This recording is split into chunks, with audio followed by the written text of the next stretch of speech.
PR পদ্ধতি ছাড়া স্বচ্ছ নির্বাচন সম্ভব নয় বললেন ডক্টর তাহের। সংখ্যানুপাতিক প্রতিনিধিত্ব পিআর ছাড়া কখনোই স্বচ্ছ নির্বাচন সম্ভব নয় বলে মন্তব্য করেছেন বাংলাদেশ জামায়াতে ইসলামীর নায়েবে আমির আব্দুল্লাহ মোহাম্মদ তাহের। তিনি বলেন, টাকা, কালো আর পেশি শক্তি যাদের ভরসা তারাই পিআর পদ্ধতি চায় না।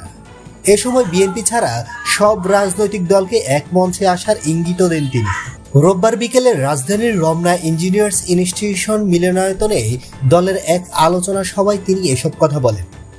মোহাম্মদ তাহের বলেন, গণতন্ত্র মানে না যারা, তারাই ফ্যাসিবাদের পক্ষপাতী।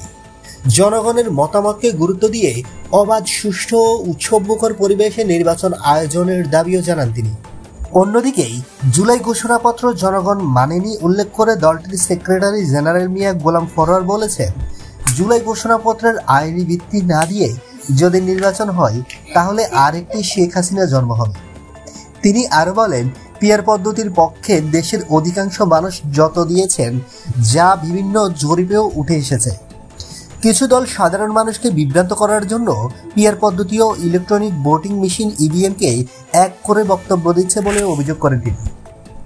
বন্ধুরা, নিত্য নতুন এক্সক্লুসিভ খবরাখবর সবার আগে পেতে আমাদের ইউটিউব চ্যানেলটি সাবস্ক্রাইব করে পাশে থাকা বেল আইকনটি অন করে দেওয়ার অনুরোধ।